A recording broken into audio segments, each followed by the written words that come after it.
Welcome to The Just Life, where we expose problems of injustice, we engage with people making a difference, and we explore ways we can all live justly in everyday life. I'm Benjamin Watson, and today I'm joined by Tiffany Loftin. She's a national strategist, a speaker, and organizer who spent over a decade mobilizing communities for racial and social justice. Currently, she's a senior campaign lead for Delta Airline flight attendants, organizing 28,000 flight attendants for their first union and contract. Formerly, she was national director of the NAACP Youth and College Division. She's led efforts around civic engagement, education equity, and Black politician political power. Tiffany is a bold advocate for justice, joy, and sustainable movement building, grounded in both people and policy. I say all that to say she's a powerhouse. Tiffany, thank you for joining The Just Life. Thank you for having me. You have a great speaker voice. This is going to be good. Thank you. I just realized that. You turned it on when the microphone came on. I love that. Well, I feel like I'm in the presence of greatness here, and you've done a whole lot, and so I feel like I gotta come correct. So you're doing a lot of things. Yeah. They all, as I read through them, and we'll go through a bunch of other things you've done in the past, organizing in college, meeting with the presidents, all those sorts of things. There is a thread of justice. And the reason why I wanted to talk to you was because I see that thread throughout your life. It seems as though from a very early age, you kind of had an idea of the importance of justice in society. And instead of watching and waiting for other people to do things, you decided to do them yourself. Where did that kind of fervor come from? Did it start when you were very young? My upbringing was very privileged. Both my parents were union members. Okay. My dad was a member of IATSE. He was a shop steward for his union, which means that he was able to, be the person that the employer went to talk about issues with workers at the workplace. And my mom, who's from New Orleans, was also in the union. She was not in leadership in the union, but she was a member. Okay. And I didn't know what that meant when I was a kid, but I was always rocking like their sweaters or the beanie, and it had the logo of the union on it. Mm-hmm. My mom and dad split when I was 7 from domestic violence, and my life completely changed after that. We lived in a shelter. We lived in hotels. We lived in Section 8 housing, and it was the stark difference between living in a big house to living in a 1-bedroom that I was like, what is this change that we have to do, and why can't mom keep up with what we were doing before, and why is she working 3 jobs, and why is she trying to go to community college, and why do I have to get a job now during the summertime? Like those questions came up for me. I never felt resentful about it, but I was always studying or asking myself those questions. And my mom, like many Black mothers, told me to go to college and graduate. Okay. I don't care how you do it, but you're going to go to college, you're going to graduate. And I didn't have Wi-Fi at the house. We had dial-up, AOL, and I would have to go to the library to like fill out the form for like 30 minutes a session to fill out my personal statement and do all these things. And I really didn't know how to even choose a college. I just knew I had to go and figure it out. And I ended up getting into a program called TRIO that shows high school students, how to write a personal statement, some things to look for in a college, and then also like takes them on maybe a tour or two. My mom also didn't have a car. So I was like, this program is going to help me tremendously because now I'll be able to experience all of those things. It was cool. It took me to community colleges. I ended up wanting to go to UCLA or thinking I wanted to go to UCLA, and I didn't get in. I only got into UC Santa Cruz. And the way that the school system in California works is you fill out one application and you get to apply to all the schools at one time. Okay. So I don't have to apply to different schools individually. So when I applied to UCLA and I didn't get in, I essentially applied to all of the University of California schools, and the only one I got into was UC Santa Cruz. Wow. And I was like, I'm not going to UC Santa Cruz. Like, I don't know if anybody knows what UC Santa Cruz looks like, but it's very hilly. It's very foresty. It's a beautiful view of the ocean, but it's all white, and there's deer and raccoon and cows. And I'm like... And you were coming from... LA. I was like, I'm not... It's not really what I was hoping and looking for. I wanted to go to UCLA, dang it, right? So when that didn't work out, my mom got this letter, or saw a letter that came in the mail from the Black Student Union at UC Santa Cruz. And the Black Student Union invited me and other admitted Black high school seniors to come to UC Santa Cruz for free for 3 days. And I was like, to see it, just to see it, meet professors, meet the upperclassmen. Where would you live on campus? Where I had hair at the time. Where could you get your hair braided? All those things. So my mom was like, you going on this program? And I was like, okay, fine. So it's a free trip. I took a charter bus. I met at Fox Hills Mall, took a charter bus all the way up to Santa Cruz. How far is that? I'm not... On a charter bus? Yeah. 10 hours. 20 hours? Yeah. 30, when stops? I drive, 5.5, but in a charter bus, it's like 11 hours. And then you got all these people that need to stop at the train, at the gas station to get snacks and use the bathroom and all the things. So it was 11 hours there and back. And so I made the decision on that trip, like many other students that were on that bus, that we were going to the school together because now we had built relationships with each other, right? When I got to the school, the regents, who are the decision makers over the UC system, made a decision to increase our tuition 36%. Mind you, I told you I'm a single parent household. I'm the oldest of 3. And I already took out the maximum amount of student loans that I could take out. Yeah. And I had the Pell Grant at the max, couldn't get any more Pell Grant, couldn't get any more scholarships. So now that you're increasing my tuition, I have a decision to make. Do I take out more student loans or do I just say this is going to cost me too much? I should just go back home, right? And I remember my mom in my ear saying, you gonna go to college, you gonna finish. So I was like, well, I guess I'm taking out more loans. So I did. And I discovered very quickly, because when you're in LA and there's black and brown folks, we didn't really have a politic of what undocumented mean or what immigrant meant. We just all knew we was all in LA together, right? We eat tacos, y'all in Mexico, we down here. This is what we do together. My babysitters were Mexican. Like, this is just what we do. I knew Spanish. I took Spanish classes in high school. This is just our life. But when I got to college, I discovered that there was a separation of status for students. Okay. And if you are undocumented, which means you are not born in the States, then you actually pay out-of-state tuition. So you can be admitted to the university. You get the right test scores. Yep. And you've obviously matriculated through K through 12. But when you get there, you're paying out-of-state tuition because you're not. Okay. And you don't get the same privileges of having the same access to scholarships and loans like I do. Because you're not a citizen. You're not a citizen. Okay. So, and you're also probably low income because your family's not a citizen, right, in the country. So, so some of my students on my floor in my dormitory had to drop out of school. Okay. That made me mad. Because I had to make a choice and I decided to stay and take out more loans. Why can't you stay and take out more loans as well? Why can't we finish this journey together? Yeah. And they said, because we don't have access to the same loans and scholarships that you do. And that is how I got involved in organizing. It wasn't until I ran for student body president at UC Santa Cruz in 2010. I was running a whole campaign on campus. 17,000 students, 2.6% of us were African American. So I'm running for student body president, not BSU president. I mean, that sound like the whole school. Sound like Georgia. That's not where I went to school. That's not like all them schools. any predominantly white university is going to sound like that. 2%. And they, during my campaign cycle, they carved nooses in the desk at school. Somebody carved nooses in the desk at school. And so I was saying to myself, I am sitting here organizing and fighting for other communities and trying to help other people. Yeah. And now I don't feel safe. And it feels like an attack. Somebody's trying to inflict danger or harm on me. Yeah. And that's when I got involved really as being like a student organizer and leader on campus. Well, you were already organizing at that point. Yeah, I was helping out as like a volunteer, but I became a boss when they decided to come for me. and it's education, I was reading where you met with President Obama, that, education is important. That was awesome. You said at one point, and I want to hear that story, but you said at one point that education shouldn't be a privilege, it should be a right. Yeah. It's interesting to hear your backstory, how you were immersed in kind of union work, even though you didn't know it. You were being kind of groomed for that, even though you didn't know it. And then when you saw an intersection point where there was an injustice, you already had the background to act. And because of your experience with education, from what your mom told you, education became important to you. So let's fast forward to the President Obama meeting. What did you tell the president? So it's important to know why I met with him first. Yeah. I was the elected president for what's called the United States Student Association. Okay. We represented 4.2 million college students across the country. Okay. And it was that year that the Higher Education Reauthorization Act was up. Whenever, and it's actually up now again in 2025, whenever Congress decides on their budget, they make considerations on higher education. And oftentimes, if they want to make drastic considerations, they have to change policy, which is in the Higher Education Act.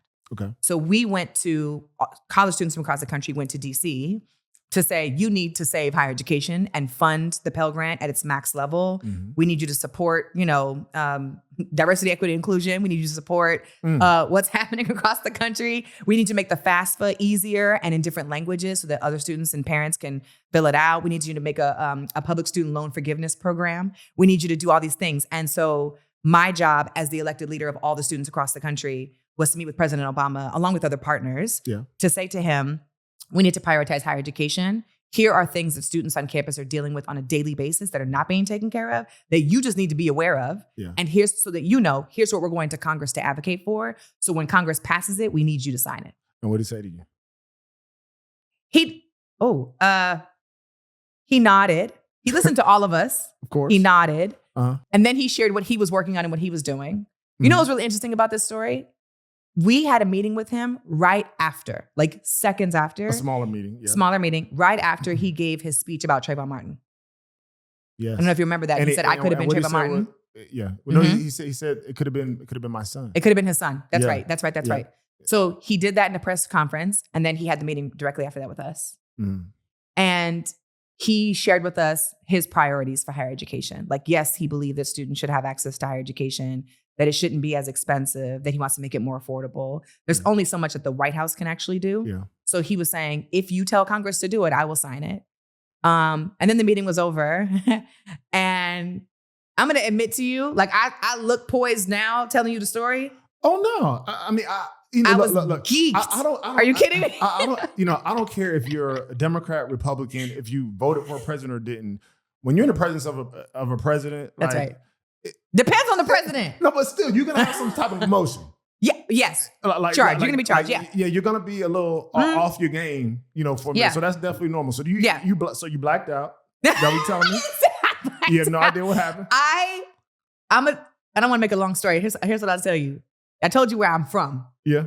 And I know that, like, me being I met in the Oval Office. Me being in the Oval Office at the White House to meet with the first Black president was more than just like, oh, I'm the president of a national student organization. This meant everything to my people back home. Yeah. High school friends, family, my family in New Orleans, my parents. Like, this was gonna, there's nothing I can do for the rest of my life that'll make my family mad at me. Like, this is what I'm gonna be most proud of. This is gonna put the Loftin name and the Facet name on the map.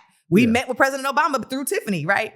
So when I get into the room and he introduces himself and shakes my hand, I freak out and I go, my name is Tiffany Loftin. Nice to meet you. I'm the president of all the students across the country. Just like you, I'm the president. I'm elected. And he was like, okay, nice to meet you. Come on in and have a seat. He's like, this usually happens, but it's okay. I spoke so fast that he just smiled. He was so kind. And he just smiled. He came in. And when I got in the room, I told you I'm an organizer. Yeah. I was looking for, where is the cup with the White House seal on it? Yeah. Because wherever that cup is, that's where he's sitting. And I want to sit as close as possible to him because I know they're going to be taking pictures. I thought this whole thing through. So I get in the room, I see the cup, and I run. I'm in the Oval Office. I'm grown. I run to the chair, sit down, and smile. And my homegirl, Carmen Berkeley, shout out to Carmen Berkeley, who was in the room with me. She's like, what are you doing? I was like, you sit right there. And she was like, what? I was like, sit right there. They're going to take pictures. His cup is right there. Sit over there. And she was like, okay. So he greets everybody. All his staff advisors walk in. He has a seat. And literally, in all the pictures, you right there. He's sitting right here. Right so there. I was like, yes. And so I'm, in all the pictures, I'm like this. Just gaze, just completely tuned out. And at the end of the meeting, I ran back. Secret Service told us to leave because we were walking out of the Oval Office.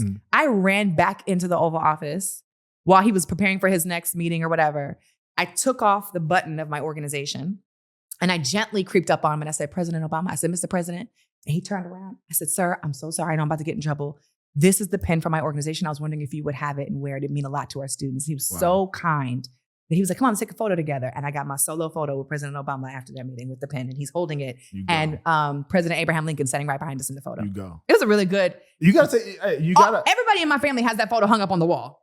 but you have to, part of justice advocacy Sure. is taking advantage of opportunities when you're near people with the leverage of power. That's right. And it quite honestly, it doesn't really matter who that person is. If they got the power, sometimes you have to go beyond yourself in order to ensure whatever you're trying to gain for people. And going back to what I said about, or what you said about education being a right, why do you see it that way, as a right and not a privilege?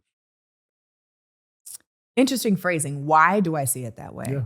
And the reason why I say that is because some people would say that a right would be food, clothing, and shelter. They would call those rights. Other people would say education is a right, safety is a right. Different people will look at the host of rights differently. Sure. But you say that education is a right, a human right. And so I'm wondering why do you think so? What's interesting about the list that you gave, the examples of the list you gave, is even the things that you've listed still aren't rights for people. Food is not actually a right to folks. Otherwise, we'd all have it. And there's some people without it. Yeah. And the only way they're able to get access to those necessities is if they have a job that can pay them so that they can purchase the necessities for themselves. And the only way in this society to get a job that'll cover those necessities is usually to go to college and get an education.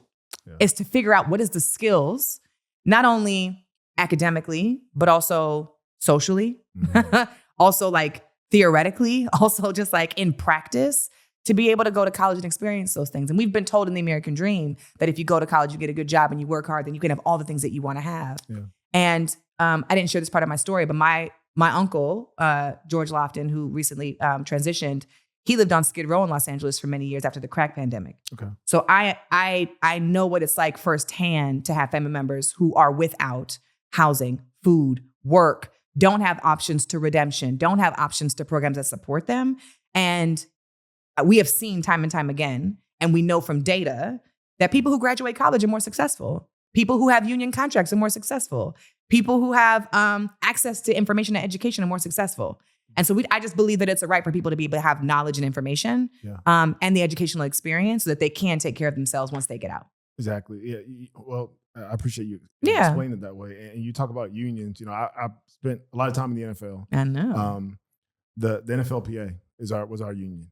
And I served as an executive committee member for NFLPA, was part of that union for my entire career, still support them. I really value the way unions provide for workers. Absolutely. And a lot of times people don't understand the work of unions. Whether it's player safety in our example, player safety, work rules, hours, even stuff like providing, cleats or whatever it is, practical things that workers need. All that comes through the CBA, contract negotiation, collective bargaining, all those sorts of things. Very important for the American worker. You're working now with Delta, with flight attendants. Tell us about your work for them to unionize and get a contract. My last prayer for work was put me on a project or a campaign that's really big from start to finish. And I'll save you the beginning of the story, but through a bunch of relationships, I found out that Delta airline flight attendants were unionizing. Now, I should just tell people, because there's a misunderstanding, right? You say Delta airline flight attendants, and you're working for them, and folks assume that I work for Delta. Yeah. That is, and as you know, as a union worker, this is not the case. It's not the case. Right? Yeah. I do not work for Delta. However, I am diamond on Delta, but I have been for many, don't be laughing at me. I have been for many years. Hey, I'm all about way over here. I'm all about the diamond life. Listen, I work too hard. I'm not gonna lie. And I fly too much. The trick is not to spend a lot of money. The trick is just to be loyal. Okay? That's the trick. That's true. Okay. Some upgrades. So that's it. And I just get free upgrades all day long. So I had a flight over here with the flight attendant who was rocking their AFA pin, Association of Flight Attendants. Mm-hmm. And if they rock that pin, it's a sign of them supporting the union. Solidarity, supporting union, letting people know that they can come to them and ask them questions about the union and that they might have authorization cards on them. So to tell you what this campaign is, I started 3 years ago, organizing Los Angeles Airport. The way that this campaign needs to work is that because we are working with flight attendants who don't just live in the city where their airport is, they live across the globe and they travel to their workplace, which is a Delta-based headquartered airline location at the airport, and they travel to different parts of the world. We are actually in a different piece of legislation. So NFL players or even police officers, teachers, nurses, the list goes on, firefighters, whoever it is, they're under what's called the National Labor Relations Act. Yep. But anybody who crosses state lines has port workers, railroad workers, flight attendants, pilots, they all go across state lines. So the rules change depending on what state you're going to. So I have flight attendants who might live in North Carolina, but they work out of Los Angeles. Gotcha. And they got to commute back and forth. So what we are working under is called the National Railway Labor Relations Act. Okay. And we have a thing called the National Mediation Board, which are individuals appointed by the president. And sorry, I just got exhausted thinking about that. Okay. Take a breath, reset. So those people, the president appoints those folks, and those folks get to handle disputes at the workplace. But in our case, Delta airline flight attendants do not currently have a union. In order for us to get a union for Delta airline flight attendants, we don't have to just get Atlanta Airport. We have to get every airport across the country. That's why it's 28,000 of them. And why do they need a union specifically? They don't have paid sick leave. They don't have protections the same way that you might have protections as an NFL player or retired, being a sports person with safety. We talk about how safety is really important to the customers on the flight and the airline. We don't often understand or even know as customers what flight attendants actually have to go through for safety precautions on the flight when they get there. Delta changes their rules all the time about employee rules, employee compensations, how you wear your uniform, what you can and cannot do on the flight, how you can style your hair, what you cannot do with your hair. There's safety issues that I've had with flight attendants who have, flown on a flight from LA to Hawaii, and there was exhaust inside the cabin, and the customers are being taken care of, but the flight attendants don't get taken care of. They don't know when they'll get their next raise. Like I said, they don't have paid sick leave. There's a whole bunch of things that just like flight attendants at every other carrier have protections for. United, JetBlue, Southwest, Hawaiian, they all have unions. Delta is the last major carrier that doesn't have one. So they're fighting right now to get a contract. So how would you frame how would you describe this fight for justice? For example, in the NFL, I would say that it's an issue of power being delegated rightly and fairly and not being abused. And what I mean by that is... I know exactly what you mean by that. Exactly. And it's the same thing for flight attendants. So is that in your mind, in your justice mind, is that what you would say is you're protecting them against abuse from an employer? Or someone taking advantage of their employment? I'd go a little broader than that. Okay. I would say being able to organize in a union is not just about getting a contract that protects your dignity at the workplace. Mm-hmm. It is about balancing the relationships of power and understanding that just because somebody is the CEO or just because somebody is the executive vice president, that they always have the best interests of the workers.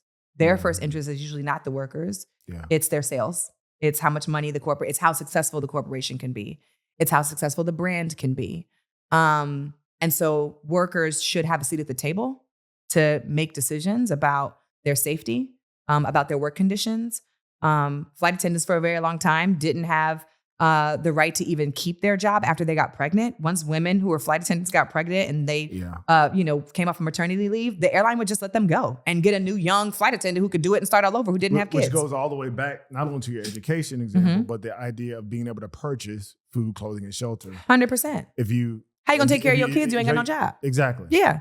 Absolutely. And then encourage people to have the child, which they should, but then take their job away from them. That's take care of their health care. It's not just. Take care of it, all the things. And so the list goes on. And so that's why we need worker power, but that's also why we just need, in general, people power, right? Stop leaving it up to other people to make decisions for how we want to live the conditions of our own lives. And when you say other people, are you referring to like politicians, or are you like? I just came back from UC Santa Cruz last night. Mm-hmm. In that case, I'm talking about the chancellor. Okay. I'm talking about the students. Okay. At the case at Delta Airlines, I'm talking about Ed Bastian, who's the CEO, and I'm talking about the flight attendants. In the case, I'm talking about elected officials who are allowing ICE to go into communities and capture students off campus, current students off campus, and deport them to countries that they've never been to. I'm talking about elected officials and people and voters. Yeah.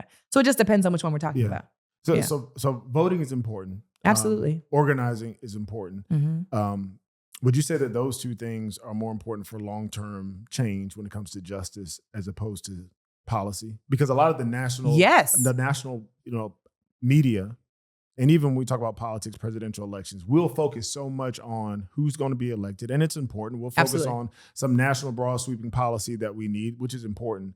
But in listening to you and in reading about your work, it seems that you would say, look, the people have the power, the organizing. That's how you create long-term change when it comes to justice.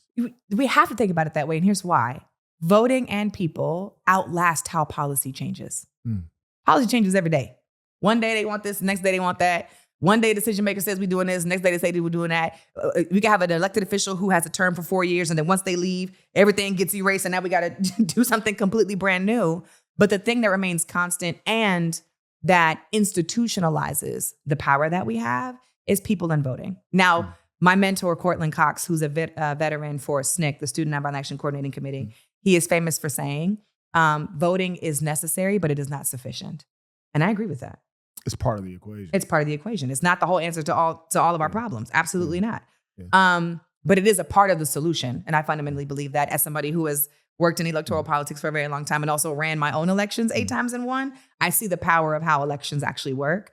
But you have to have people, and you have to have voting and organizing, because again, that is how policy is going to get changed. Policy doesn't outlast people. You're super young. Super young. My birthday was just in April. Thanks. Oh, happy birthday. Thanks. You're super young. But how do you infuse that message to the next generation? The importance of people, the importance of organizing, taking control of your own situation in that way, advocating for yourselves, organizing, when so much of the energy and the chatter on media has to do with policy and with national politics? That's such a great question. The other chatter on the news is also like, we don't have the power to do anything about it.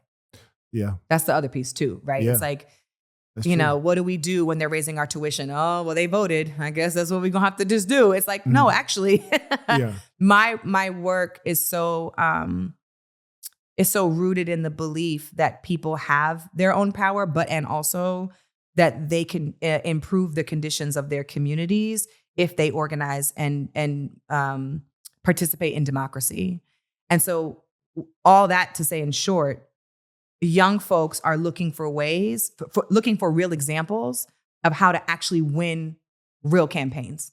Mm-hmm. They want to undo injustice. They want to save DEI. They want to end the death penalty. They want to restore reproductive justice. They want to, restore different ethnic studies on campus. They want to make sure that faculty get paid enough money. They want to make, right now at UC Santa Cruz, students are paying $522 a year to their transportation services. And 2 of the buses that broke down, one of the bus drivers just got into a car accident and died. And one of the buses blew up in flames. And that's not me exaggerating. Yeah. And so the students are like, wait a minute, but we give you each $522 a year. What's happening with that money? That's millions of dollars. Yeah. Why are we still riding these janky buses, right? And so now they're passing or they're working on trying to vote for what's called Measure 82. It's a piece of legislation on their campus that will institute a student-run board that then gets to work with the administration and say, show us where this money is and how y'all using it. And we don't think it should be used for this. And why are you sending a secret check over to this person? We think you should buy 10 more buses that work on campus to keep us safe. And we want to make sure you can have wheelchair accessibility on the bus. And we want to make sure that students can get paid fair wages by working as bus drivers on the bus. And that is their example of how they're going to participate in fixing something at the school. And so my job is to make sure that everybody knows how much power they have. And that power is not a thing that you get just because you have a fancy title or an elected position. Yeah. All of our titles are rented.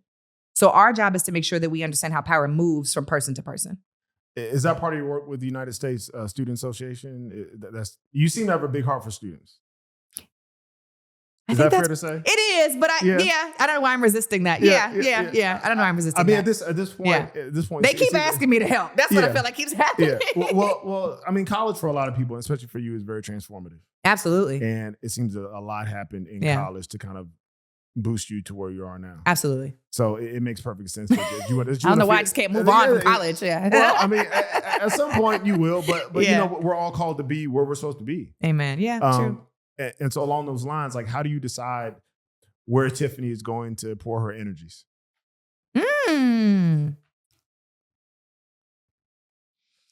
Can I share something with you? Yes. I haven't always been that good at deciphering where I should pour my energy. A lot of people who, especially organizers and activists who do this work, are trying to solve every problem all the time, constantly, every day. And I know firsthand what it's like to be in the hospital because you are not well from stressing yourself out, from worrying, from literally having anxiety too much about the conditions of what's happening around the world, and feeling hopeless, because that does something to our psyche, and it sometimes puts people in a depression or makes us feel isolated because we don't know what to do about it, so we feel alone. And so my work with the students, and why I love it so much, and why why it's so contagious for me, is because students aren't there yet. And I once was a student. Exactly. So I'm able to give them, as an alumni, I'm able to give them back the tools and the skill sets that I maybe wish I would have understood more now that I'm out of school and now that I've been doing this work on the national and global level. And also help them with their optimism, help them with their creativity and their imagination to say, why it doesn't have to work this way. So if it doesn't have to work this way because we made this up, what's the alternative? And then spend time figuring out what the alternative is so we can build a strategy campaign to help us get there. I love working with students, not just UC Santa Cruz. I'm working with students all over the country. Yeah. The organization that you mentioned, the United States Student Association, it actually died in 2018. There was some drama that happened in the organization and the doors closed. And so last year, I reached out to the foundation board, who are some alumni friends of mine. And I said, hey, y'all, I know a bunch of students from Santa Cruz, from Tuskegee, from West Virginia. You work with all students. Everywhere. So you got the connect. Everywhere. University of Toledo, Ohio, Riverside, all these people. And I was like, I think I can do something. Mind you, I'm also working for the flight attendants. Yeah. So I already have a full-time job. And I'm like, I think I can pull them together in an event. I want to like have these students come share space together to talk about the things that they're dealing with across state lines. Because every campus has something that they're fighting for in common. Mm-hmm. And the response I got from Eddie Acosta was, oh, I'm glad you want to do that. Somebody's already doing it. You should work with them. I was like, cool, because I don't believe in reinventing new work and reinventing the wheel. So I met with them, went to the event. It was not what I thought it was supposed to be. And then the students that were there looked at me and were like, we like you an alumni. Can you help us? And I was like, oh yeah, I'll advise a little bit. I'll give you guys a couple hours a week. No problem. Next thing you know, you got you full-time job. Yep. Benjamin, I was like. Yep, you went there. It was like 50 hours. I was like, what am I doing? I have to help flight attendants right now. And in a year, I was able to get 150 students from 39 campuses from 18 states to have 62 meetings with their elected officials in Washington, D.C. this past March. Wow. And I'm not going to say I did it by myself. Yeah. Because there's no possible way to do that. But I've been able to orchestrate the rebirth of the organization. And at that conference where they met in DC to meet with those elected officials, they passed a charter agreeing to rebirth the organization and create their first board of directors. And we have our meeting in 2 days. Wow. Wow. I love this work. Wow. Well, I can tell. I can tell. And you're working with people who, students, obviously, in this case, are energized. There are a lot of people who are not students and who are, over 40 maybe, and don't feel as energized. What's your advice to people who say, you know what, there are issues that I care about, but I'm going to let someone else deal with that because I just don't have the time. Like I got responsibilities. I'm not a student. I don't have time. I don't have energy to be organizing and to be going to meetings and stuff like that. But things are still important to me. And for many people, they feel sidelined because they don't know what step to take. Mm-hmm. And so what they will do is say, my best form of activism is my vote. And then I'll complain because the vote only counts for so much. Mm-hmm. What's your advice to those folks? I'd say that they're right, though. Right? Mm-hmm. The vote is, and again, it's necessary, but it's not sufficient, but the vote is enough. Some people only have the capacity and the bandwidth to do that. And I'm not going to shame people for just voting. Yeah. Like, I'm glad, thank you for voting, right? Mm-hmm. People are often given the advice to join organizations. And I think that that's just so vague that people just don't know where to search for organizations that they align with. Yep. And so I've encouraged people, which sometimes overwhelms me because then people really take the advice forward. I encourage people to reach out to me and say, like, what kind of issues do you care about? If you care about immigration work, have you heard of United We Dream? If you care about reproductive choice, have you heard about Power to Decide and Beyond the Sheets? Have you, if you care about racial justice work, have you heard of the NAACP? Are you involved with your NAACP in your local community? And I think that's fine advice. I'm not mad at that. Like that's great. But on a very basic level, to not stress people out, I usually tell people 2 things. 1, find something that you care about in your community and just go participate and help. Whether that is parent-teacher conference for your kids at school, whether that is your kids are in sports and now you can be a volunteer and drive some of the kids back and forth to the practice. Better not make my car dirty. I was about to say, you got 7, so kids, boy. I got enough with my own kids. You're doing enough. You got the podcast, good job, right? Like that kind of stuff. And then I tell people, the second thing is, because we want to make it easy for people. This is really important. As an organizer, my full-time job is to move and organize people. Mm-hmm.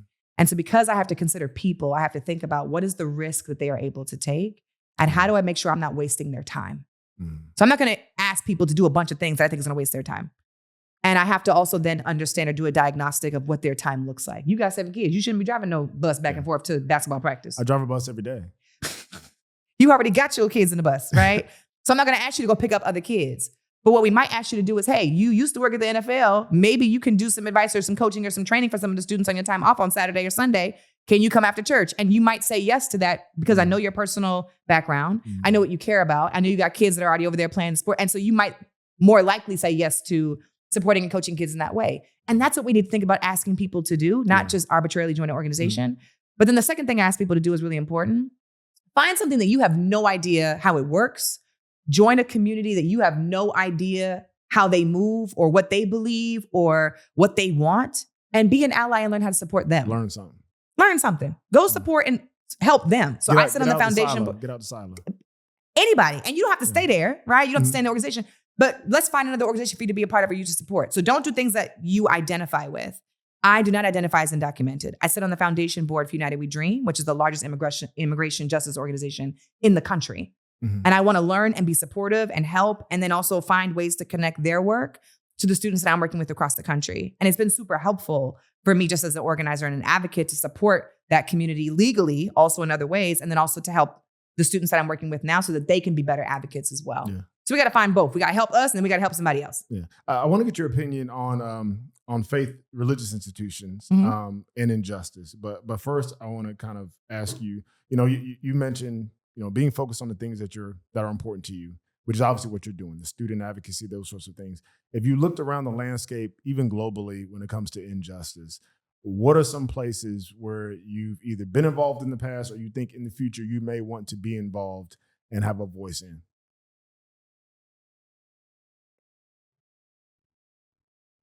That I haven't yet been involved in. Nobody's ever asked me that. Or maybe you have, but just not right now. You may want to revisit it.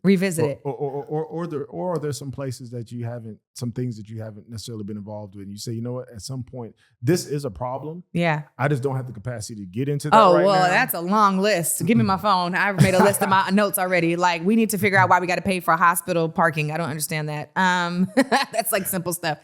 There are two things you probably don't know about me. Or maybe you do because you read everything, but these are two things I'll share with your audience. The first is, I have been a very strong advocate for abolishing the death penalty. Mm-hmm. I've worked on 2 statewide cases and successfully been a part of a team of people who have stopped executions on the statewide level, both in Oklahoma for Julius Jones and, for a gentleman named Marvin Guy in Killeen, Texas. Yeah. Marvin Guy's story is very similar to Breonna Taylor's story. Very similar. No-knock warrant. Police officers show up to the house. He's in Texas, so there's a castle doctrine. You're allowed to protect your castle. And without announcing themselves, they shoot up his house at 2:00 in the morning. So he shoots back because he don't know who's there. Yeah. And in the crossfire of the police officers surrounding the house, one of the officers gets killed.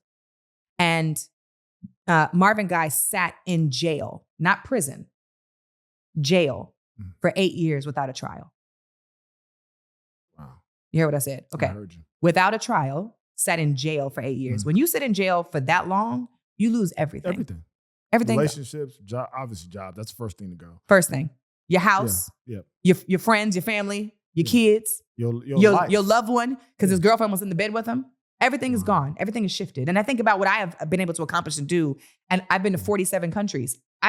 In the last 8 years, he's been in jail without a trial. No due process. So I worked with a really incredible organization, Grassroots Law Project, on that campaign. We were successfully able to remove capital punishment from his charges. Okay. But unfortunately, Marvin Guy is right now sitting in prison. And he's not doing well. So we need to support him. And then Julius Jones, who's also still in prison, we were able to successfully stop his execution for a crime that he wasn't even at the scene when it happened. So I would like to revisit that work because especially states in the South who have now given permission for firing squad to execute people. Yep. South Carolina. A lot of people don't know how lethal injection actually works. Like the actual chemicals the state uses to perform lethal injection, where do you think they get them from? They're not administered from hospitals. Johnson & Johnson's not passing out execution juice. That's not how this works. They are buying it from the black market. And they are shaking it and putting it in a syringe and then putting it into somebody's body and then violently killing them.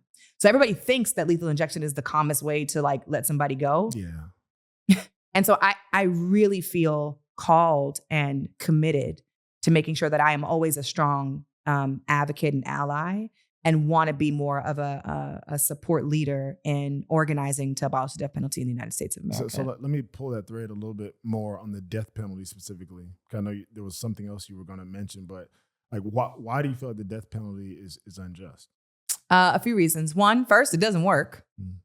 The idea of the death penalty and the idea of mass incarceration, it's the idea, is that if we punish people, they will redeem themselves and stop doing bad things, and that other people will be less likely to do bad things because they don't want to experience mass incarceration, or they don't want to go through they don't want to get killed in the death penalty. And it's actually that's not working. It's not, that's not how this works. And two, like I mentioned, the actual practice of the death penalty, statistically and scientifically, it doesn't work because it's illegal. I feel like the way it's administered, I mean, you know how it's administered. Well, I'm just saying it's historically given more to those who are poor. That's what I was going to say. And those who are black. Thank you. I'm not even going to say, I don't say people of color. That is also true. Black people and poor people are disproportionately represented on death row. That is also true. So that's a problem. And also, we find statistically that the people we've already executed actually weren't guilty of the crimes that they committed. Which is horrible. Which is a mistake, a huge mistake. Like there's too much at stake. And I think if we do it once or even twice, then something is flawed in the system. Yeah. So the death penalty just doesn't work. And we have found and to your point, it disproportionately impacts Black men and women of color. And so, we have a lot of work to do. Fortunately, there are a lot of states in the country, 12 if I'm not mistaken, who have abolished the death penalty. We just need to abolish it on the federal level and in other states that are doing other really heinous, disgusting things to execute people. I know you'll get back to that work at some point. Whenever the students are over the unions and all that type of stuff. That's right. Because again, in talking about the just life and talking about, living justly, there are a bunch of different issues. And it's amazing how at different times in your life, God will put you in different places to be advocates in different ways. I know that your faith is important to you. But also within that, a lot of injustice has been perpetuated by religious institutions and individuals who claimed that they were religious or even claimed Christianity. Mm-hmm. So in your work, have you ever had to confront or have hard conversations with any of those institutions or people? Absolutely. Especially in our culture too. Mm-hmm. It's not just decision makers or religious leaders. It's also in culture. Because culture constitutes so much of where we think we get our moral values from or where we get our practices from. I'm going to tell you where I've arrived now. I fundamentally believe,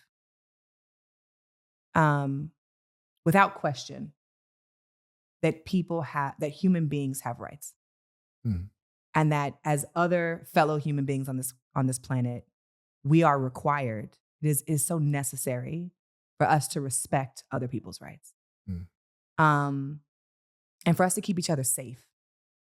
And there are practices and traditions and beliefs that go against that belief that I've arrived at. And so I have often been questioned as a Christian, organizing for reproductive justice and what do you mean immigrants. What do you mean by that? What do I mean by organizing for reproductive justice? What do you mean by reproductive justice? That's an ambiguous term. You're like how would you define? I would define it like this. How would you define it? The right for freedom to choose what they're going to do with their own bodies. Okay. And in addition to that, immigration. Mm-hmm. In addition to that, what's happening in Palestine, which I've been 3 times, organized racial justice delegations to Palestine, and seen the conflict firsthand. And faith also, intertwines when we talk about privilege and white supremacy, as it relates to erasing books in campuses and schools, as it relates to tearing us down from websites, and our history, as it relates to even how we practice and where we worship, and what's allowed and permissible and what's not allowed and permissible. And so I've just always arrived at asking people questions, not to be hunters, but to be fishermen. Yeah. And to ask people questions on why they arrive at the place that they arrive at. Yeah. And oftentimes, more than often, I find that we actually want the same thing. We want the same safety and protections for our people. Yeah. And you talk about this a lot, which I appreciate. We often arrive in the same place. Yeah. It can be very emotional and very polarizing. But if we can arrive at the same place, we can agree that people need to be safe and that people deserve safety. We don't have to give people permission to be safe.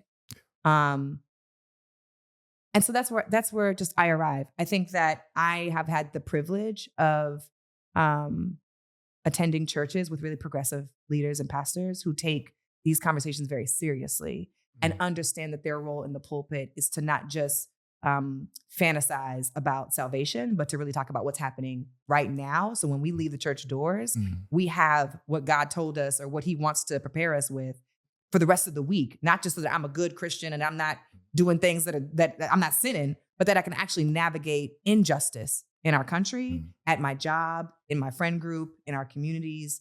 And I think that's just a really privileged place that I've been able to sit. I haven't had to argue with any pastors recently. recently. Some will call it orthodoxy and orthopraxy, right thinking and right living, that our living and our pursuit of justice comes out of our belief. So thank you for that. The last thing, this podcast is called The Just Life. What a great conversation. So I ask everybody, the just life means what? And so for Tiffany, the just life means what? Doing something when you see injustice every time. As often as you can. That's what it means. While taking care of yourself in the process. Love it.